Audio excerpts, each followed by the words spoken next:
Hey, how's everybody doing today? So my name is Janelle. I am your host. Welcome to another episode of Mom 365, where we answer the question, what does motherhood look like for you 365 days a year? We welcome you to the Indulge in Self Lounge. So today I have the pleasure of interviewing my co-host, Miss Sarah. I thank her for being here, and I want to give her a minute to introduce herself. Hey, Sarah, girl. Hi, Janelle. So good to see you, as You always. too. So my name is Sarah Kessler, and I've worked with Janelle in the past. We're both nurses, and did in the trenches together. We did COVID contracts together, and so we really got to know each other. And I got to meet this amazing woman and amazing mom, hardest working woman I ever met. Oh, girl. So she invited me to come, and I was happy to come and talk about, how I fumble through motherhood. So that part. So tell them about how many kids you have. Tell them a little bit more about yourself, ma'am. Okay. I have 4 boys. Wow. Wow. So the oldest is 11, and then a 9-year-old, and then a 6-year-old, and then a 4-year-old. So the 3 oldest are in school, and then the youngest is home with me.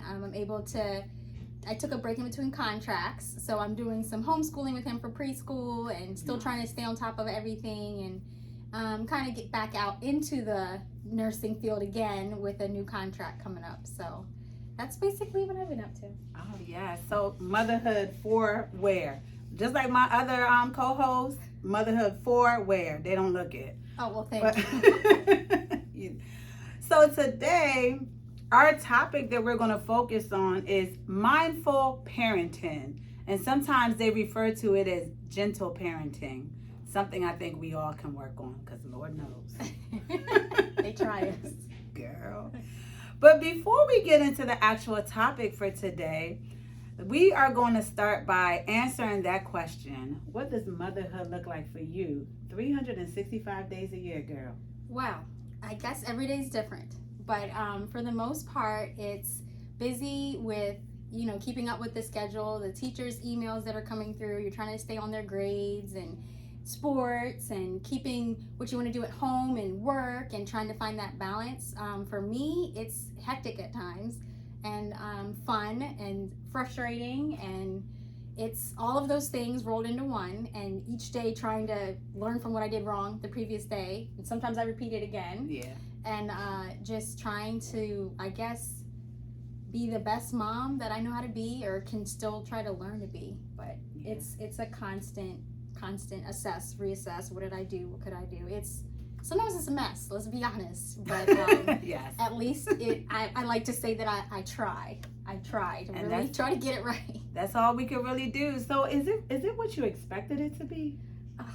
I think in the beginning, yes, kind of like, oh, I have this little baby. And then as they get older, you're like, wait a second. Okay, now they want to be independent. Now they can do these things themselves that they can't really do themselves. And you're trying to find that, like, how do I let them have that independence and still make sure they're doing this and doing that?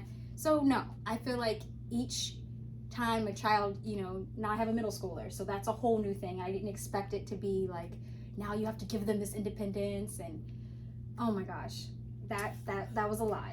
Yeah, so we learning every day something new. All right, now, so Miss Sarah, let's get into this conversation about mindful parenting. So we did that one. Can you define mindful parenting and what it means to you, and why is mindful parenting important? Okay, let's see. What it means to me is trying to be more aware of the impact I have on my kids. So mindful as in doing it intentionally, yes. Purposely, like, okay, I'm going to say this and hoping that it does this or produces this. So to me, mindful parenting is being aware of their emotions, being aware of their triggers, being aware of how you can, I guess, create a safe space for your kids, even when they're acting like a terror or driving you insane. How can you still try to show them how to act and emulate that for them? And oftentimes I fail and don't get it right, and I'm like, oh my gosh, I can't believe that's not how I expected this to go at all. But I think it's about thinking about really how you want your child to be and like how you can help cultivate that.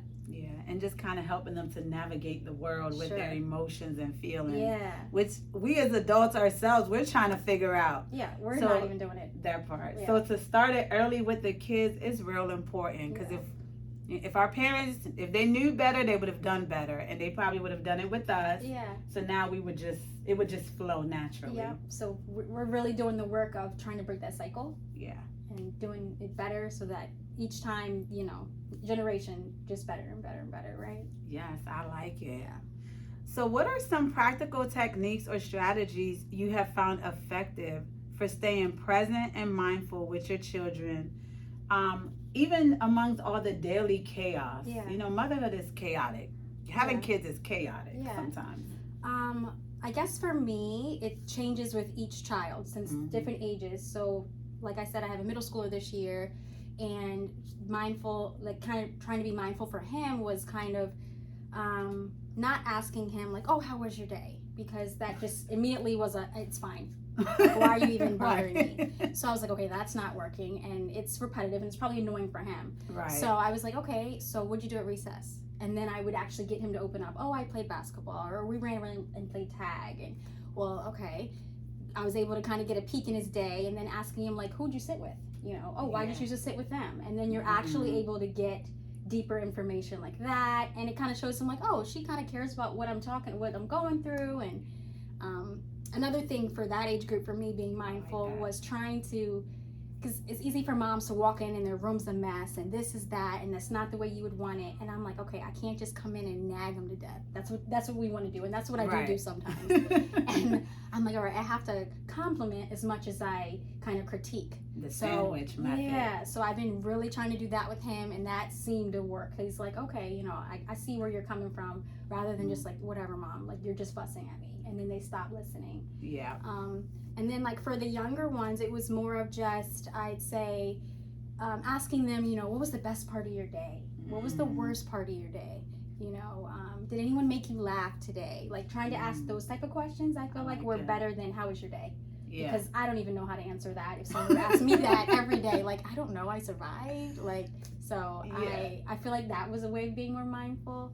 And I like to also try to like incorporate things that they would like in their day that maybe I wouldn't even think of. Like, okay, I'm going to the grocery store. What's something you would like from the grocery store? I know oftentimes as moms, we're like, look, we need to get the staples. And we're thinking about if we pack in a lunch, what we can put. But I'm like, why not let them have a say?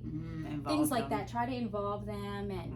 And I don't get it right. And so like the other big thing was apologizing when I don't get it right. Yes, and like, I like that one. Yes, I like oftentimes we tell them like, say sorry to your brothers if you did this and that, and they're giving this half apology. But I'm like, if they hear us apologizing without being asked, I really, you were right. You asked me to do this, and I said and I didn't. I'm really sorry. This is why I didn't do it. It's not okay. But I just want you to know what was going on. Mommy was doing this. I was busy. But tomorrow, I'm gonna put this first. Yeah. So. I like it. And as we're having this conversation, what popped in my head? What? It's kind of like parenting is like being a nurse. When you think about when you're talking to your patients, right? You don't want yes and no answers. Right. You want that open communication. So you tend to you ask the questions differently. Right. So I think, I'm not just going to say nurses because that's our background profession, so it's easier to relate. But even in your own professional life, when you think about it, when you're talking to people and you want to get in depth, you ask the questions differently. Yeah, that's true. So you have to enforce that with your kids. Enforce that with your kids so they can't give you a yes or no. Yeah. Yeah, kind of make them talk to you. Building the relationship in depth. In depth, yeah. So I like that. Yeah. So how can busy moms incorporate mindfulness into their daily routine without adding more stress to life? Yeah, that's the hard part because everyone's lives are already so busy. I would say for me, I start with prayer. So when I get up in the morning, the first thing I do is get down on my knees and pray. Like, God, cover me, cover my children, cover what comes out of my, comes out of my body, my voice, my attitude, and just try to start that way. That's the first mindful thing, but I feel like that's more for me, and then I hope it trickles down. But then I like to I would say that you could try also just giving yourself grace. Like it's not gonna be easy. You're not gonna get it right. I don't get it right.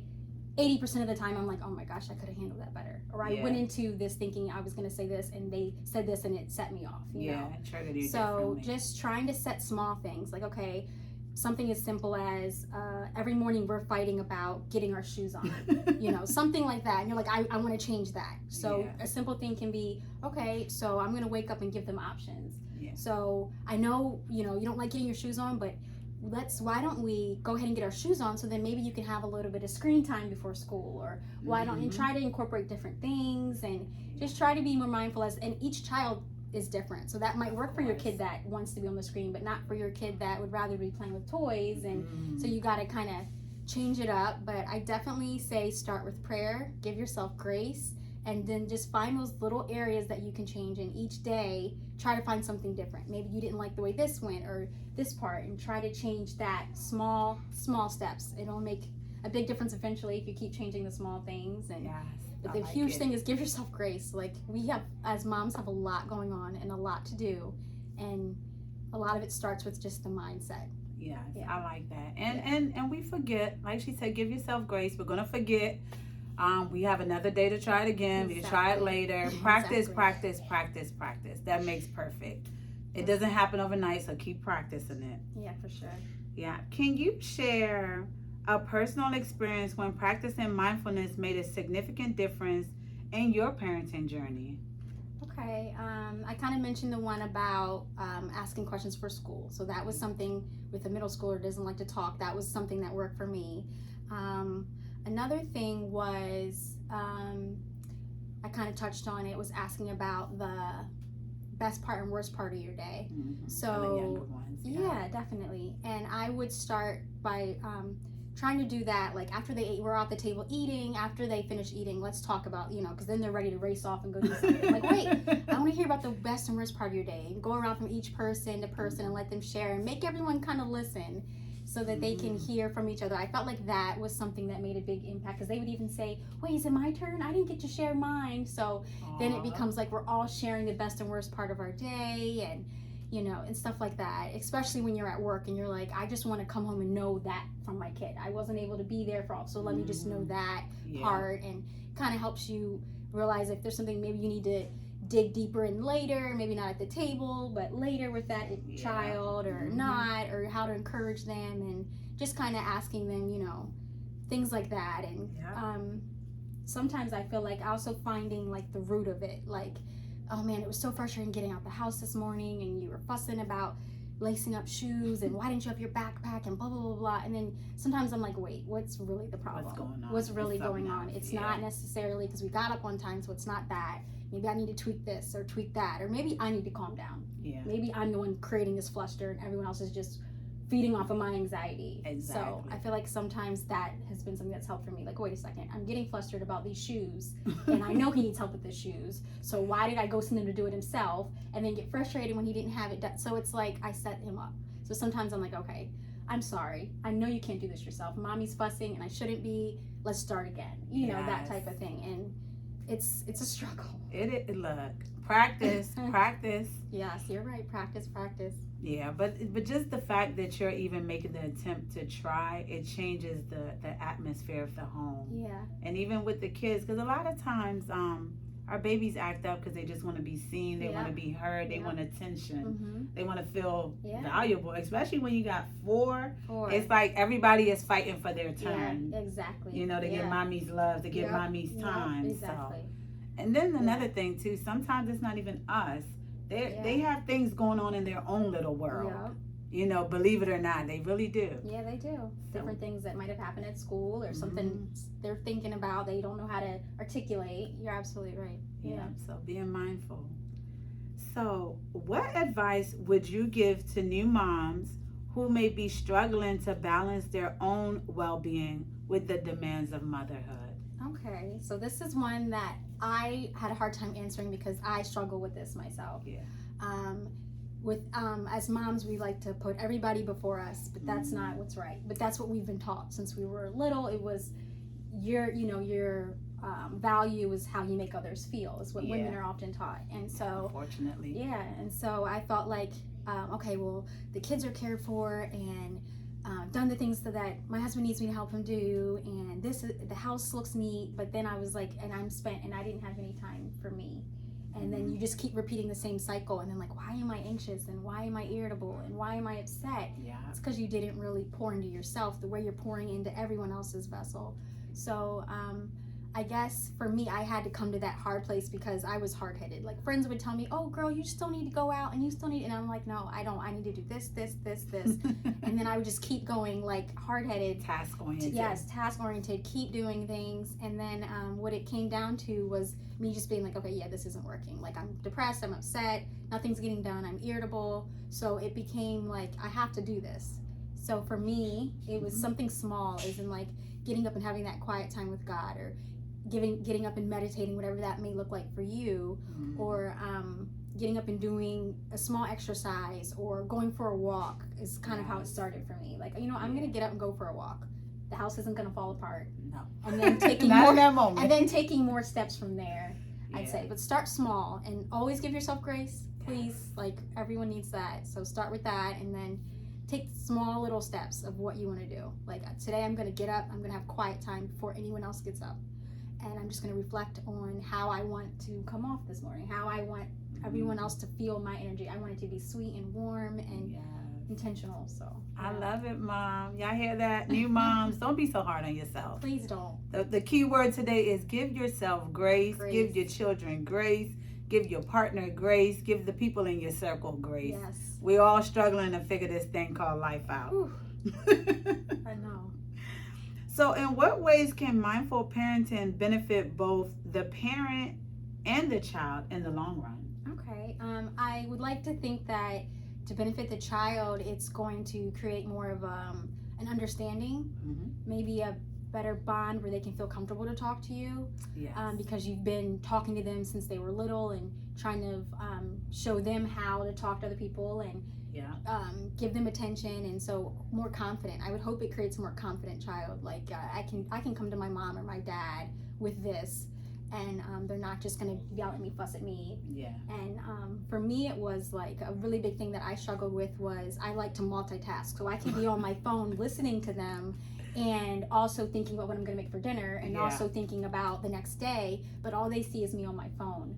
And so it became like, okay, no, go and put the phone down. Like, this is not, because what's gonna happen is I'm still listening to them, but they don't know that.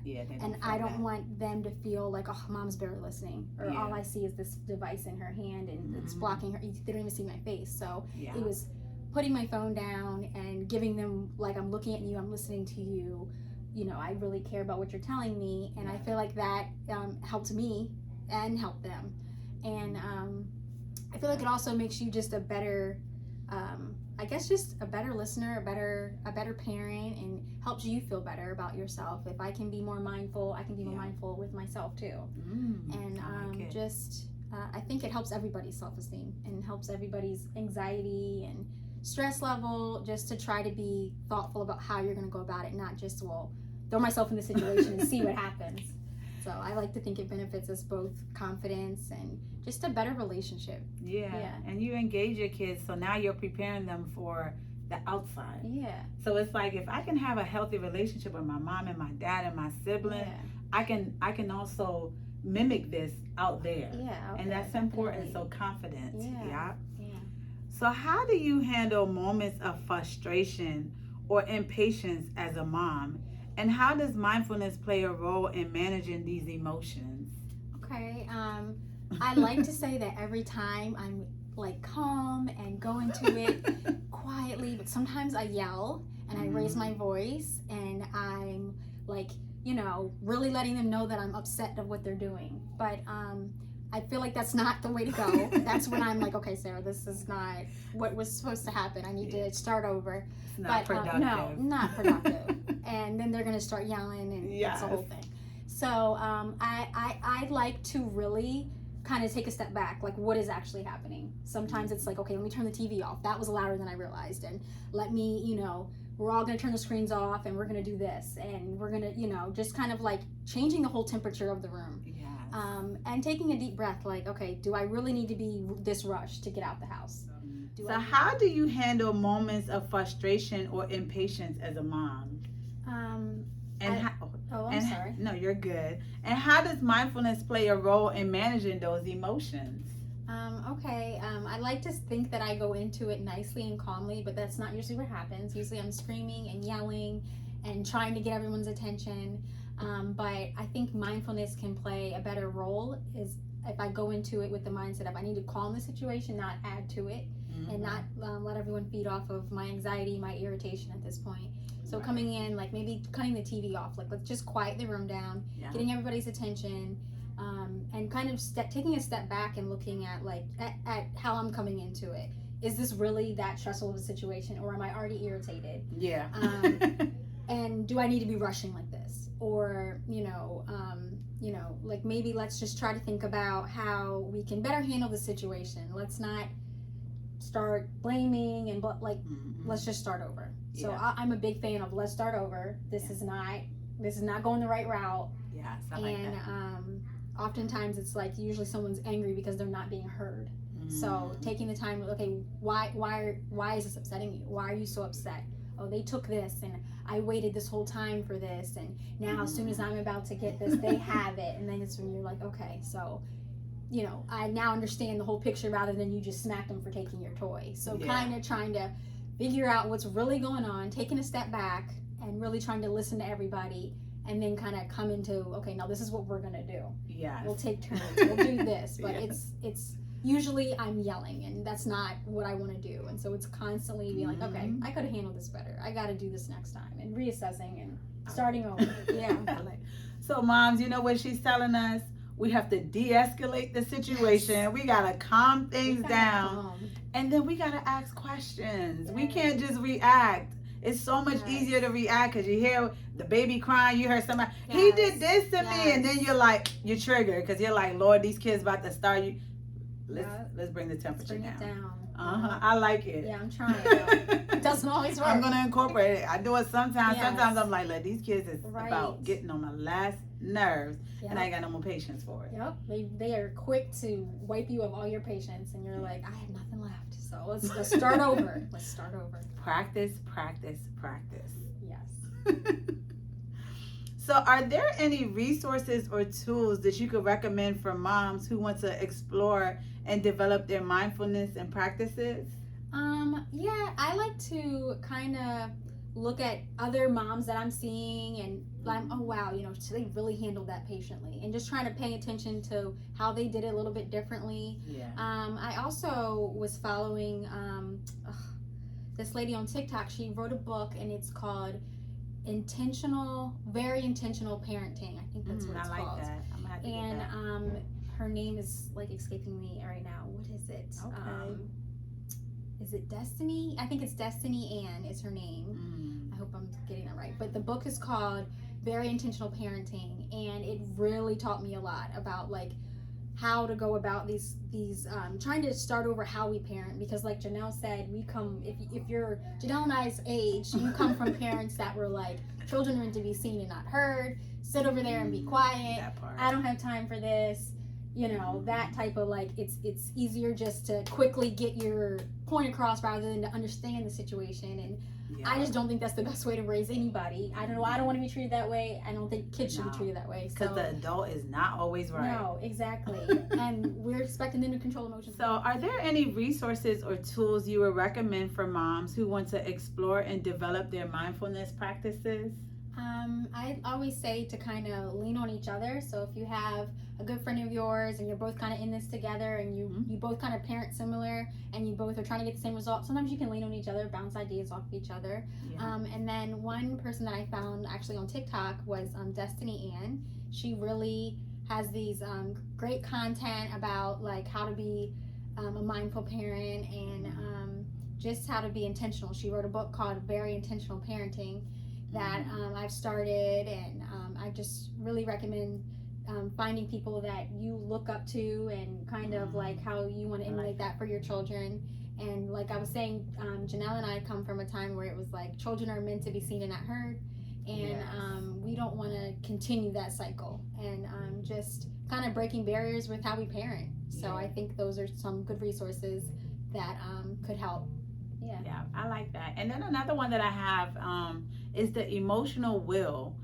So that's the psychology of things, but it's something you can actually find on Amazon. But what it is kind of helping you to regulate your feelings, your emotions, understanding different feelings and emotions. Because sometimes I think like things like frustration, irritation, we consider those feelings, but they're really not. There's actually like a underneath root of it. So we have like the feelings are usually you're happy, you're sad, you're mad, stuff like that. But then, so generally what I'm saying is those other frustrations are triggered by one of those other emotions. So it's important to understand the emotional wheel and then kind of be able to group what those other things are. Because when you're able to call an emotion and call a feeling, then you're able to kind of deal with it better. Yeah, definitely. I like that. When you understand the root of it. So it's the emotional wheel, and you can get that on Amazon. Can you discuss the importance of self-compassion in the context of mindful parenting and how it contributes to a healthier family dynamic? I think taking the time for yourself, doing things that bring you joy, doing things that make you feel better, and not necessarily something that you have to share with everyone else in your family. So just something for you as a mom, something that just kind of makes you like, oh yeah, it's been a while since I did that, but every time I do it, I feel better, rejuvenated. So I think that it's really important, but hard. Something like I said I suffer with or have guilt sometimes if I'm like, oh, I'm gonna take the time to do this. So just giving yourself that time to remember, like, I'm more than a mom, I'm more than a wife, I'm more than a nurse. I still deserve to have relaxation time and to feel good about myself, and it just be for me, and like that's enough. So I feel like reminding ourselves that can sometimes help us to remember things that we do like to do just for us, and that's super important because it's going to trickle down to how you now walk back in the house and how you respond to your husband or how you respond to your children, and just kind of just resets yourself mentally so you can handle things as the best version of yourself. Yeah. So like she said in the beginning, give yourself compassion, give yourself grace. We do not have it all figured out. It's okay. That's for sure. It's all right. Take deep breaths. It's okay. Yeah. So what do you do for self-care? So tell me, what are some of the things that you do for your own self for self-care? Okay. Oh, I think I missed a question. Oh, okay. So what do you say to moms who may feel guilty about taking time for themselves to practice mindfulness on self-care? You talked about that. I think that's kind of like what I was saying, was like, just remember that you're more than all these different roles that we've picked up, and that's also important to feed and to take care of and to show grace to and love to and attention to. Is like, I am still a woman that likes to have fun and likes to do stuff just for me, like not because this is what my husband wants to do or not because this is what's for the kids. Like, this is something I'm doing for me, and I think that's super important. And oftentimes as a mom, no, we don't do that enough, and we feel guilty when we do. And so I would tell a mom that's new, just like, still do those things that make you feel good, and give yourself like time to do that. And I know that's the hardest part, is finding time, but sometimes it's like, you know what, I'm gonna schedule it. Like, if that's what works better for you, you can schedule it. This is when I'm gonna go do something just for me, and I'll come back better for it. So pretty much be independent while still being interdependent. There you go. You're still an individual, and it's okay to express that and do the things you love. It is. So I definitely love that. So so what do you do for self-care? Okay, for me, I'm getting my hair done every 2 weeks. Yes. I'm going to the salon. I'm going to let them wash it and deal with everything, and that's something I do. I try to do brunch with close friends, people that we can pour into each other. There's no competition. We really genuinely want the best for each other. Yes, healthy. And just people that we can just speak freely and know that it's not going to be brought up later. It's not going to be something that's held against the other person. It's no judgment zone. Zero judgment zone. So finding just a couple. There's not many people like that. So just one or two people that you feel that way about, and make that person your go-to brunch person. And doing that, and also going to get my nails done, or even if I want to do window shopping, because I'm trying to save and not spend money, so I'm just going to walk the mall or do this or exercise and anything that makes you feel better. Don't do something that's just going to make you feel like I just added one more chore. I know, right? So something that's literally going to refuel you. And relax you. For me, it's brunch, getting my hair done, getting my nails done, and oftentimes just going for a walk, or I'm gonna wake up every morning and do this workout. Like, that makes me feel better about the rest of my day. Okay, I love it. I love it. So before we close, are there any tips, encouragement, or support that you would like to offer to mothers through their own motherhood journey that you have experienced and learned, or that have been shared with you that has helped you through your own journey? Let's see, tips. I'd say just like kind of what we've been talking about this whole time. Go into it like giving yourself a lot of like forgiveness and grace, and like, I'm not going to get this right, and the first time, the third time, the fourth time maybe, but I was better at this part of it. So just still celebrate that you even want to be better. Yes. And I think like a tip is just like lean on people that are actually doing things that you maybe want to do in the future, or be around people that make you feel warm and good, and people that aren't just always talking about negativity, and you don't realize you're picking up that energy and then going home with that energy. So to really try, like, watch who your circle is, like who you really hang out with, and and just also like just remember who you are, like before the kids, before you got married. Remember who you are, and still try to just give that person time, and the ability to be themselves, and I think that goes a long way. And I don't know, I think that's pretty it for tips. And just don't be afraid to like reach out to those people, and when you're going through those times where you're like, I really could just use some advice, or I really could just use a break, like, hey, do you have time to talk? Or if you can't meet up, maybe just talk, or even text, or sending each other. We were talking about how we like quotes. Sometimes just a nice quote is like, okay, I needed to hear that. Or a scripture, like, I really needed to hear that. And just remember, like, none of us are getting this right. So people are posting and showing things, and it looks like it's perfect. No one's getting it right. No one shows you the outtakes, or that part, no one the shows background. you that. So like, we're all in this together. So if we can find that support, I think we'll be okay. Yes, I like that. I like those tips. I love it. So like she said, don't get lost in motherhood, because it's an easy place to get lost. Don't get lost in the titles. Remember who you were before all of that. And if you didn't know who you were before all of it, take time to find out. I love that. Yeah, it's never too late to find out who you are, to learn something new, to engage in something more. So if you have nothing else to say, I'm going to give you a little definition, and then I'm going to hit my quotes, because I love my quotes. I love too, so. So gentle parenting is being compassionate, think before you respond, and accepting your and your children's feelings without judgment. Kids, they mirror what they see in us. So being kind and not yelling are essential in helping to teach them how to deal with their own emotions. So a quote is, you want to listen earnestly to anything your children says or that they tell you, no matter what. If you don't listen eagerly to the little stuff when they're little, they won't tell you the big stuff when they're big. Because to them, all of it is always big stuff. So remember, listen to them earnestly. And you always want to hear the yes and no. Never do anything that isn't play. Use anger as a wake-up call for unmet needs. Every time I mess up is a chance to practice. Empathizing with someone's no protects us from taking it personally.